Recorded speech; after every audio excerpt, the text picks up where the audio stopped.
conversations with our queens from across the world. They are entertaining, educating with tons of passion. Welcome to the show, Queens Forever.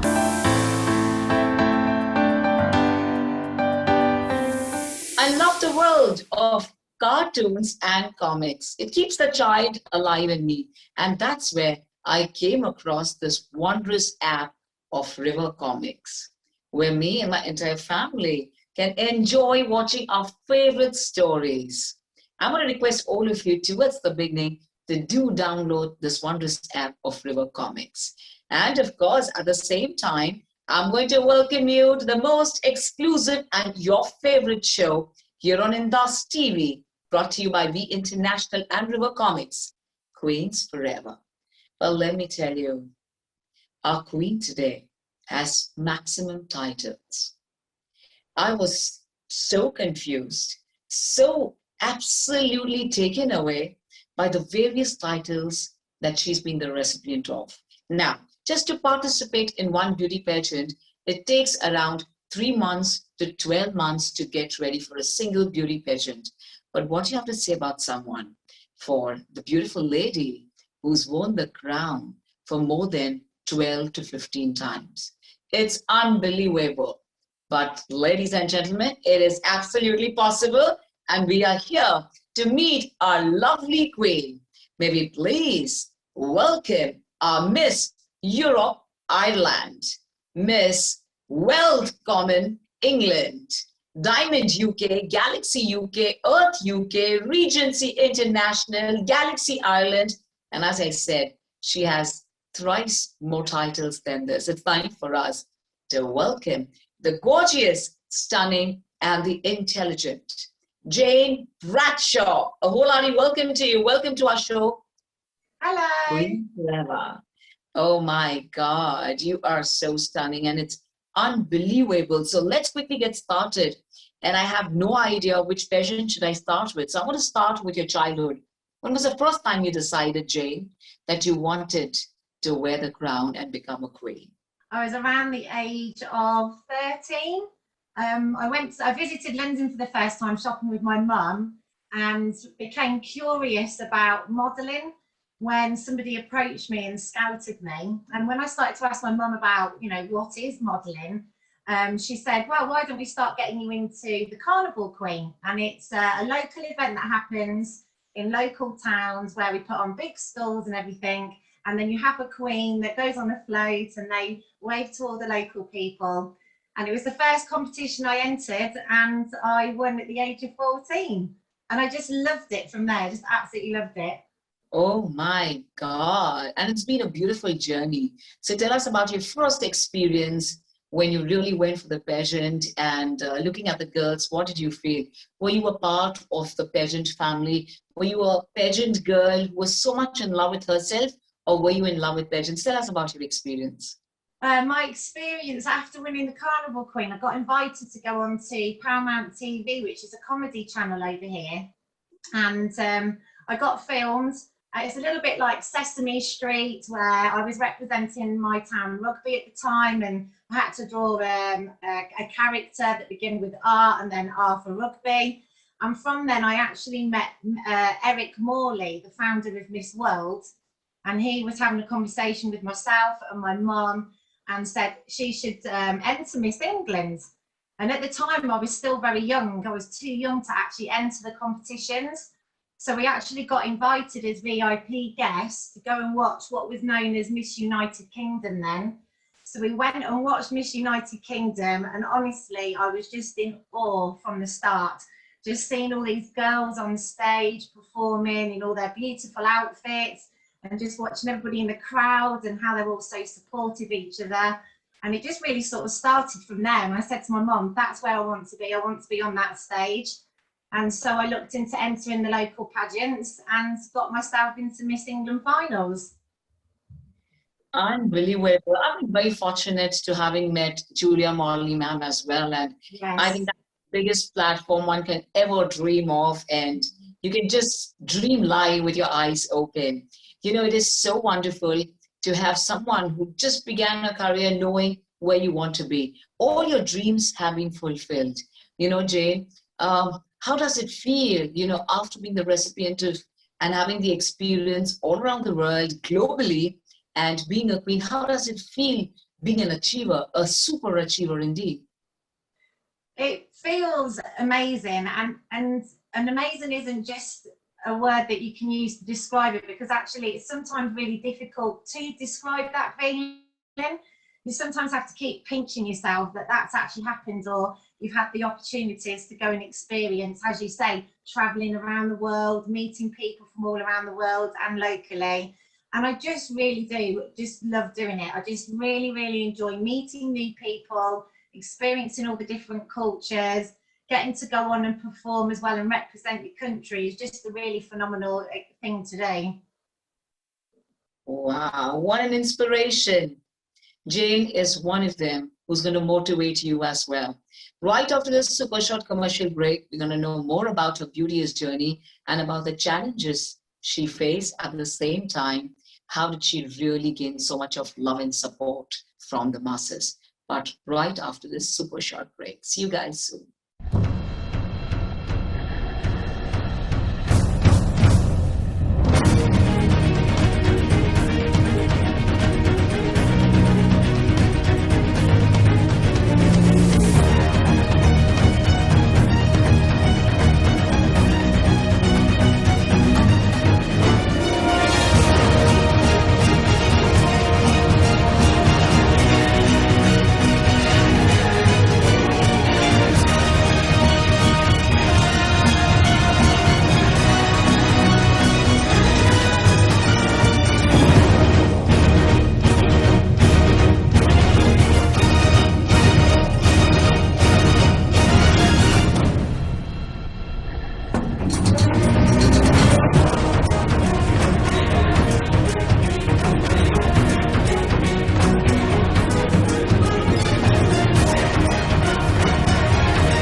Welcome back, and hope you've downloaded the app River Comics. Thank you, V International, and thank you to IndusTV for this most amazing show, Queens Forever.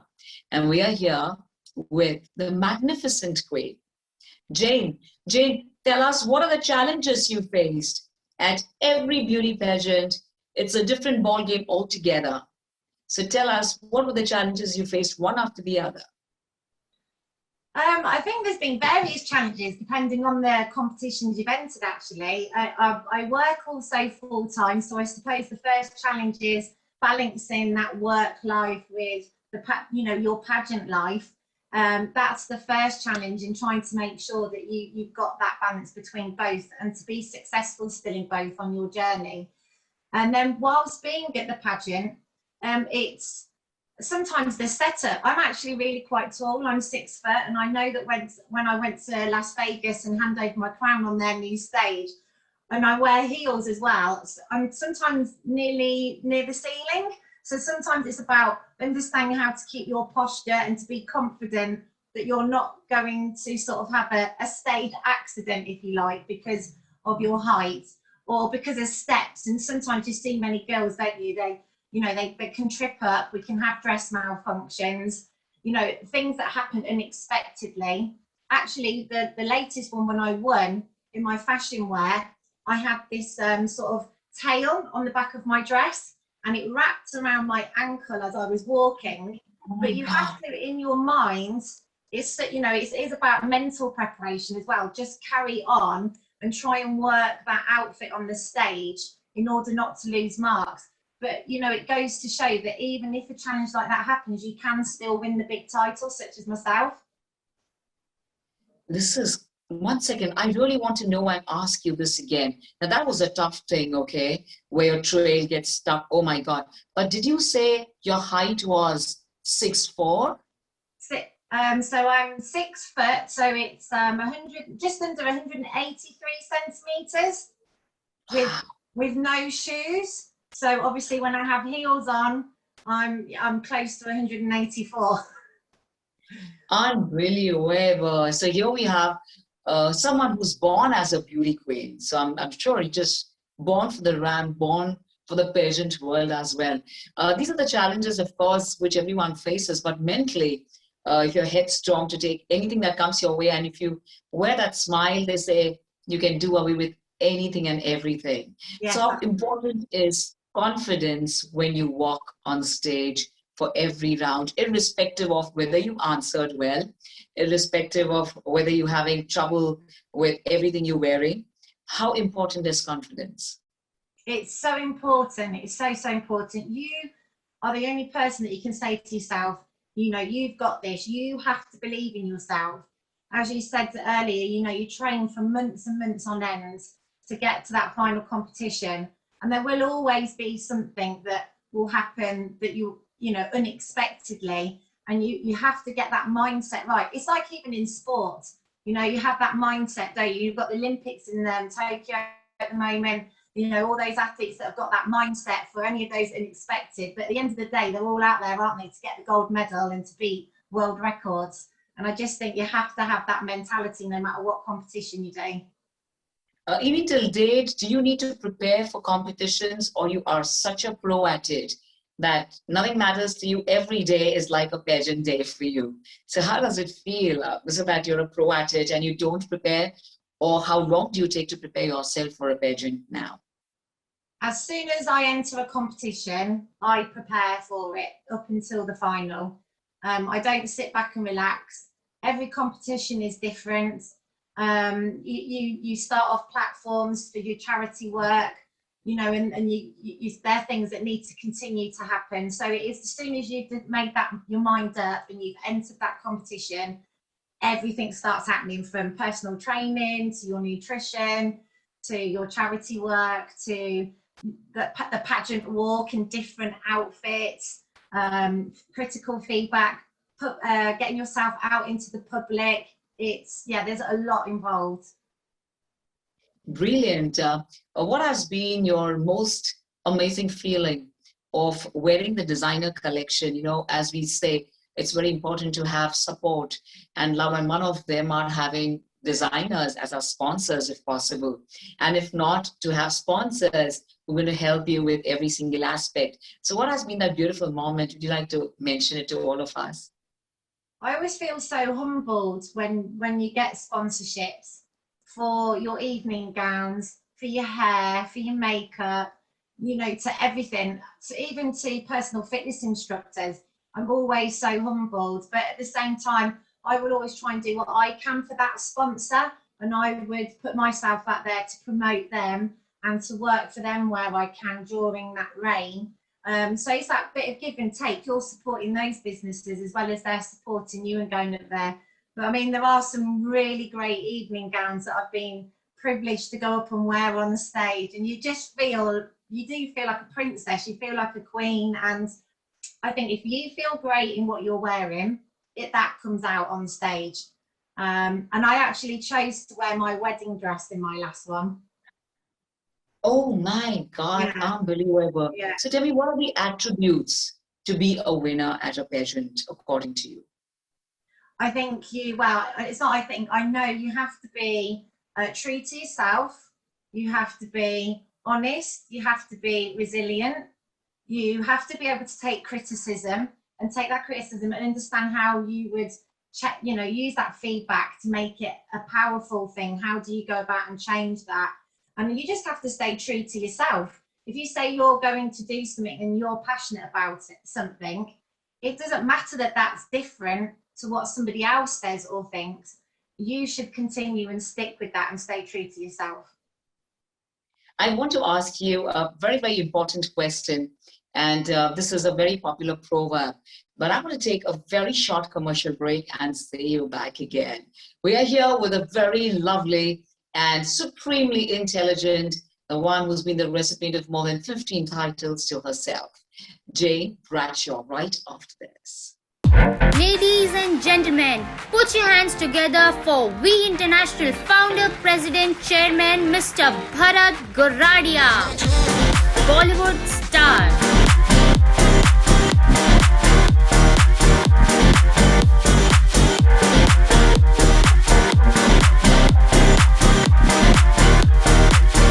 Mr. Bharat Goradia with legendary singers from Indian music industry. He believes in spreading smiles over everyone's faces. Sports champion.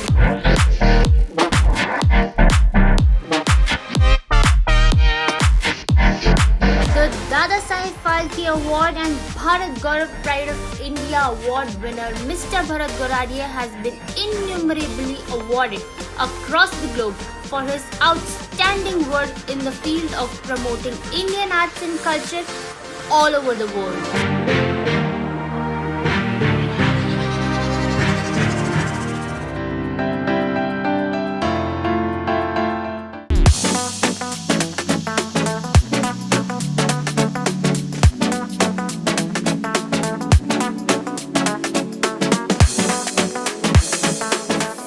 Ooh la la la. The beautiful world of river comics, which makes your world and my world colorful. But today we are feeling on a natural high altogether by meeting our lovely lady Jayne. So Jayne, there is a proverb which says, and I would really want to know from you if you believe in that proverb. They say, fake it till you make it.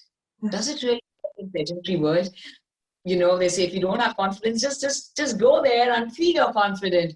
What do you have to say about this, especially in the beginning? Do you think you ever use this?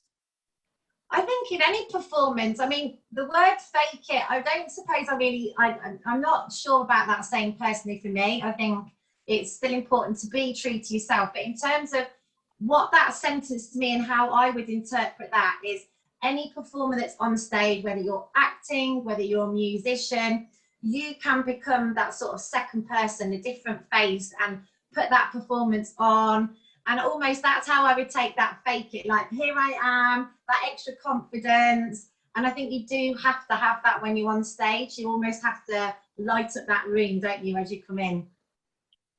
How much do you need your parents' support initially when you planned to, get into a pageant? Do you think you need family support, or you can do it all by yourself?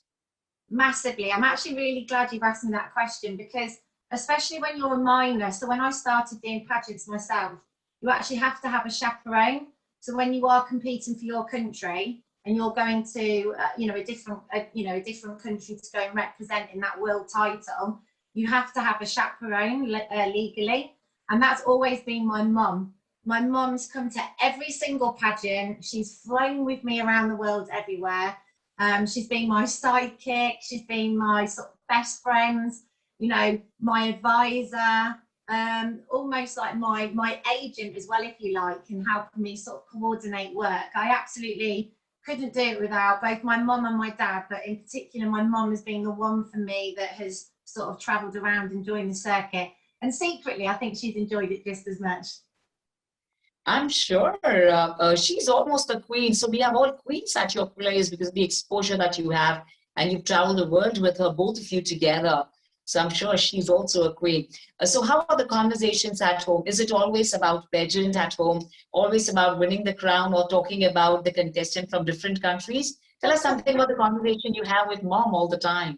I mean, we do have different conversations, but it's really funny because my mum and dad have just been away. They've literally come back today, and I'm straight on the phone going, guess what's happening today? And we're talking pageants and the questions. So yeah, it's obviously that common denominator, isn't it, between, you know, that interest that you both have.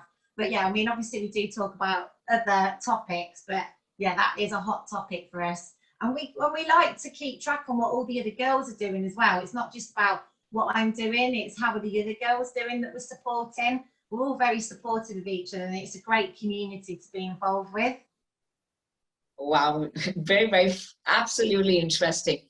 Is it important to really go to a training school or a grooming school, or one can really sit back, especially in a day of today, the digital world, where you can really, you know, get to know everything sitting at home, coming at your doorstep, just the way everyone is watching our show, Queens Forever, where we are going at their doorstep and learning everything from you. What is your say on this? Is the practical learning important, or is it fine to learn it online? I think it depends on the individual. So, for example, I didn't know what to do with my makeup. It's self-taught. I've just watched other makeup artists and see what they've done to me. And I learned from other people, you know, practically using my face as a canvas. And that's how, you know, I've self-taught in that way. I'm also a person that learns being just thrown in the deep end. So for me, I've never watched YouTube and looked at the walks. I think there's an advantage to that, because you then come across as that individual when you're doing your walk. So you're not looking sort of robotic like everybody else, doing it in a certain way. I think you need to have your own take on it. I do help other girls from teenagers upwards, and I've done that to raise money for charity. So for some people it does suit to have that training.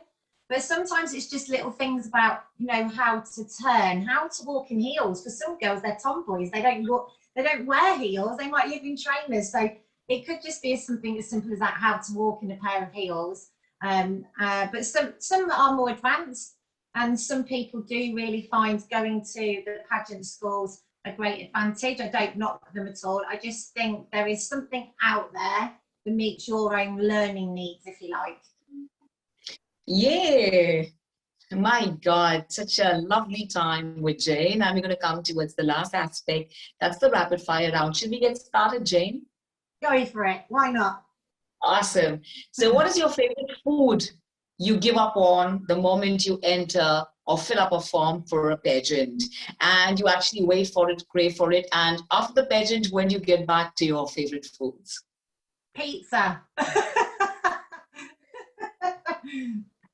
I love pizza, and obviously it's like just full of carbs and everything. And after you've done a pageant, pizza all the way. First thing is pizza that you're done with the pageant, or is it that sometimes you're so overwhelmed and so happy that you just don't feel like having the pizza anymore just because you've made it? So tell us, how do you feel after winning a pageant? Do you still feel satisfied with pizzas, or you like no more, it's gone?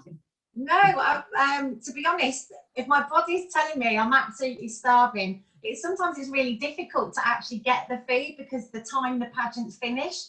So you are ordering a takeaway. So whether it's a McDonald's or pizza, or, you know, a kebab and chips from around the corner over here in the UK.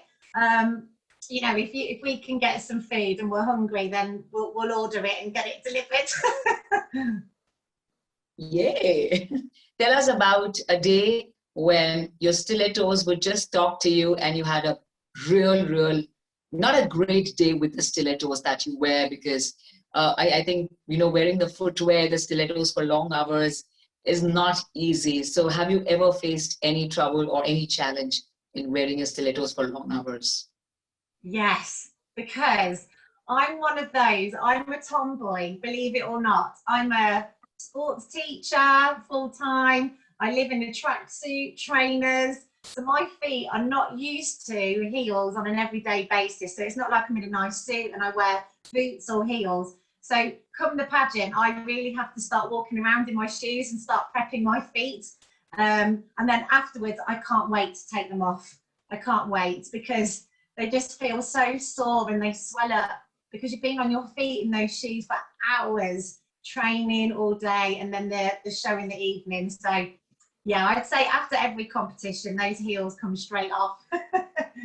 So you play both the parts so well. So what is the best part about being absolutely casual, the tomboy look, and at the same time, mentally you being prepared that, oh yes, it's a beauty pageant, I need to be elegant, sophisticated. Tell us, what are the best parts about both the aspects of dressing up when you're going for a pageant, participating as a queen, and just being casual? I love having that balance and being able to change your look so often. So for my job, obviously, it's more to do with practicality. If I'm at home, it will be jeans and a t-shirt. If I'm, out, what we call out, then obviously it's nice to get dressed up, put a nice dress on, some shoes. And then for the pageants, it's that little bit of an extra edge, isn't it? Because you get to put on a full evening gown, get yourself looking and feeling really glamorous, doing your hair slightly differently, big earrings, so it's just nice to kind of go right from the casual right up to as glam as you can go. It's great. So here we have someone who's a mixture of yin and yang. A 3-minute makeup tip. If you just had to do makeup in 3 minutes, what would you really accentuate for yourself? For me, it would just be a little bit of mascara and some lip gloss. That's it. Oh, that's just a minute. Wonderful. That's just a little bit of lip gloss so your lips look like they're hydrated. I mean, I always moisturize anyway, so I think moisturize makes your face look really nice and dewy. But just a little bit of mascara, just to lift your lashes, gives the eyes the look to people that have that conversation with you, and then your lip gloss just so that you look nice and hydrated. That would be my quick tip. Thank you for this quick tip. I want to know, as per you, what is that one factor, you call it the factor, one needs to really stand out from the rest of the contestants according to you? And you've been on that platform several times where people have seen, and jury and the masses have seen that factor in you. What is that factor? Let our viewers know this today. Your smile. I just think you should wear your smile like you want to wear the crown. And I think you need to be out there enjoying it, showing everyone else you're enjoying it. And I think the smile really says a lot about the person. It's the first thing that people see, isn't it? Is your face, and then how you light that room with your smile. So for me, that is the key thing. Show them your teeth. The best experience you've had at the various beauty pageants you've been, but what was your best experience? Which pageant was that? In a very brief, would you like to tell us? I have to say my latest one, which was the Regency International, because for me it was the first time winning a world title. I've spent years and years, as I said, from the age of 14, with an aim of what I wanted to do in my pageants. I've learned every single time something different along my journey. So for me to then, represent the UK, go to Las Vegas, win the world title, for me was just the best experience ever. It's just totally unexpected and amazing. Congratulations to you once again. I have something very, very interesting for you. We have a very special way of saying hi when we enter a pageant. I just want you to show to everybody, when you enter for the first time, your name is taken, how do you do that? So I like that. It's so nice and beautiful. So we're saying a big hi, and it's time for us to welcome a very special guest. May we please welcome our world's #1 promoter of art and culture, Mr. Bharat Goradia ji, with this beautiful hi. So Jayne is welcoming you here, Bharat ji. Such a pleasure to be on our show. It's a real pleasure. On behalf of our sponsor, River Comics and We International, it is my great pleasure and privilege to welcome you, one of the most outstanding, beautiful baby from UK, and along with another beauty in Simran. So, I mean, how lucky am I to talk to two beautiful babies who have already got titles. Simran has got one, and you have got number of titles, what I could learn from more than 15. So it's always a pleasure. Simran, Jayne, it's a very simple question. Do you believe that once a queen, queen forever? Oh yes, absolutely. Once a queen, always a queen. You're in the public eye. So even after I've handed my crown over, I'm still in the public eye. People still know you. People still look up to you. You are still a role model. You're being a role model doesn't just stop for that year that you've got that title. As soon as you have become that winner and you have earned the title to have the crown on your head, you are then a queen for life, and you are in the public eye, as I said, and you need to continue to be that role model for others that, you know, want to follow in your shoe steps. Amazing, outstanding answer, Jayne. It's really a pleasure. Anyway, on behalf of our sponsor, River Comics and We International, IndusTV, very, very special thanks to you for sparing your valuable time, sharing your experiences, and giving us all the tips, especially to the young girls who are likely to contest all the international competition. The best way, the best tips you have given, not only for one title, but number of titles now. Till now, they were giving the tips for one title, but you are the one who has given so many tips or so many titles. So thank you so very much once again, and God bless you. See you very, very soon in USA. Yes, I hope so. I've been there twice already now, so we need to make it a third. Every cell of Jayne Bradshaw just craves to be in that world of pageant. So if you are the one who dreams to make it big, let me tell you to keep dreaming during the day, night, every hour, just the way Jayne has been winning titles and hearts across the world. It's time for all of you to be the best version of yourself until we meet again with yet another country, another queen who's going to be there at your doorstep to help you achieve your dream. My humble thanks to Bharat ji, our world's #1 promoter of art and culture, our lovely lady, our queen, who is there in our hearts, and of course, every single tip I've gained from her, including the way to wave. Just go and flaunt yourself, guys. Thank you very much to each and every one of you, and lots of love to each and every one. God bless. So I would like to say a big thank you to Bharat, Goradia, Simran, IndusTV, and River Comics. Thank you so much for inviting me. Thank you. Absolutely a pleasure to have with us, Jayne Bradshaw. Thank you, Jayne. Thank you so much. Thank you.